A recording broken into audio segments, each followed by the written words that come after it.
ada kabar seru banget nih dari dunia otomotif. Ada beberapa nama yang bisa dibilang legendaris dan hari ini salah satunya bangkit lagi. Kita bakal bedah tuntas kelahiran kembali sebuah ikon, Freelander. Oke, langsung aja kita mulai ceritanya. Tapi tunggu dulu, ini bukan sekedar peluncuran ulang yang biasa-biasa aja. Freelander yang baru ini datang dengan gebrakan yang benar-benar beda. Sebuah transformasi total yang bakal ngubah cara kita ngelihat mobil ini. Dan percayalah, ceritanya jauh lebih seru dari yang kita kira. Jadi, ini dia perubahan paling mendasarnya. Freelander itu bukan lagi cuma satu model mobil. Kedepannya, Freelander bakal jadi sebuah merek sendiri, selevel sama Defender dan Range Rover yang nantinya punya beberapa model di bawahnya. Ini benar-benar evolusi besar dari sebuah nama yang udah kita kenal. Masih inget kan Freelander yang lama? SUV kecil yang jadi pintu masuk ke dunia Land Rover? Nah, lupain itu semua. Konsep 97 yang kita lihat ini, wah, ini monster. Ini tuh SUV 3 baris dengan 6 kursi yang gede banget. Transformasi dari yang tadinya paling kecil jadi salah satu yang terbesar, ini sebuah pernyataan yang kuat banget. Di balik desain yang kelihatan radikal ini, sebenarnya ada filosofi yang jelas banget. Ini adalah perkawinan antara warisan desain Inggris dengan teknologi dan inovasi dari Tiongkok. Sebuah kolaborasi keren yang terjadi di Freelander Design Hub di Shanghai, tempat tim kelas dunia ngeracik mobil-mobil Freelander yang benar-benar baru. Dan ambisi mereka tuh jelas banget. Phil Simmons, direktur desainnya, bilang kalau mereka mau mendobrak kebiasaan. Kan biasanya mobil gede itu kesannya serius, sementara mobil kecil lebih main-main. Nah, Freelander ini ngebalikin narasi itu. Mereka menyuntikkan karakter yang ceria ke dalam sebuah SUV bongsor. Nah, gimana caranya mereka bikin karakter ceria itu? Ada beberapa elemen kuncinya nih.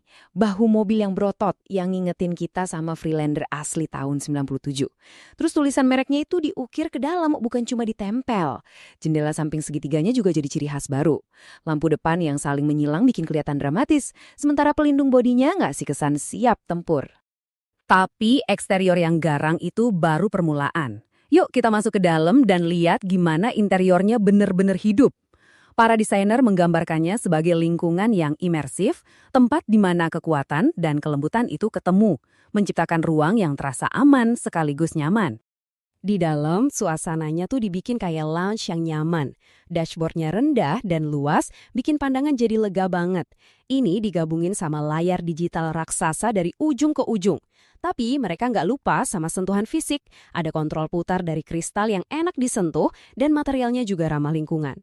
Semuanya dibungkus bantalan empuk yang bikin kita merasa terlindungi dan nyaman. Oke, visi desainer tadi kedengerannya keren banget. Tapi sekarang saatnya kita jadi realistis.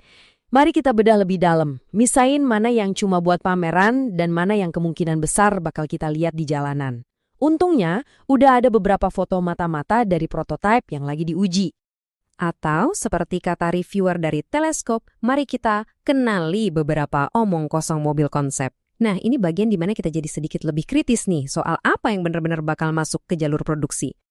Nah, ini dia perbandingannya. Pelek raksasa 23 inci itu kayaknya sih bakal diganti sama ukuran yang lebih normal. Pintu suicide yang super keren itu, sayangnya prototipenya nunjukin pintu biasa. Panel kain di belakang, sepertinya bakal jadi kaca standar lengkap dengan wiper. Lampu animasinya juga kemungkinan besar bakal jadi lampu normal yang sesuai aturan lalu lintas. Eits, tapi tenang dulu. Nggak semuanya cuma mimpi kok. Kabar baiknya, interiornya justru kelihatan jauh lebih siap produksi dibanding eksteriornya yang super berani. Ada beberapa elemen desain interior utama yang kayaknya bakal beneran kita dapetin di mobil finalnya. Jadi, apa aja yang bisa kita harapin? Pertama, posisi nyetir yang tinggi dan gagah, khas Land Rover banget. Kedua, panel instrumen berupa strip layar yang membentang selebar kabin. Ketiga, dan ini kabar baik, bakal ada banyak kontrol fisik dan tombol putar. Keempat, penggunaan material kain yang hangat. Dan terakhir, bakal ada layar juga buat penumpang baris kedua.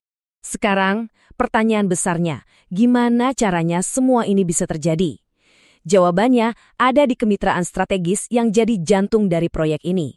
Ya, kolaborasi antara Inggris dan Tiongkok inilah yang bikin Freelander bisa lahir kembali. Jadi gampangnya gini pembagian tugasnya. Tim Inggris dari Jaguar Land Rover bawa visi desain, warisan merek, dan karakternya yang khas. Sementara itu, partner mereka dari Tiongkok, Chery, nyiapin tulang punggung teknologinya, platform GIA yang canggih, akses ke pemasok teknologi terbaik, dan keahlian mereka soal teknologi hybrid terbaru. Dan pas kita ngomongin teknologi, nah disinilah ceritanya jadi makin gila. Kombinasi ini bukan cuma soal platform biasa. Freelander baru ini dipersenjatai dengan tumpukan teknologi dari nama-nama terbesar di industri. Coba kita bedah satu-satu. Platformnya dari Chery, baterainya dari CATL, pemasok baterai nomor 1 di dunia loh. Sistem bantuan mengemudinya bakal pakai Huawei ADS 4.1 yang paling baru, lengkap dengan LiDAR. Dan otaknya, sistem infotainment ditenagai sama chip Qualcomm generasi berikutnya. Ini benar-benar daftar komponen kelas atas semua. Biar kebayang seberapa kencang otaknya, chip infotainment Qualcomm 8397 yang baru ini diperkirakan sekitar 3 kali lebih kuat dari chip 8295 yang sekarang ada di mobil-mobil paling canggih sekalipun. Ini lompatan performa yang gede banget. Dengan semua itu, nggak heran kalau kesimpulannya begini. Kombinasi desain asli Inggris dengan teknologi hybrid dan digital tercanggih dari Tiongkok, ini beneran kelihatan kayak sebuah kartu kemenangan. Formulanya kuat banget. Dan ini membawa kita ke sebuah pertanyaan penutup yang lebih besar.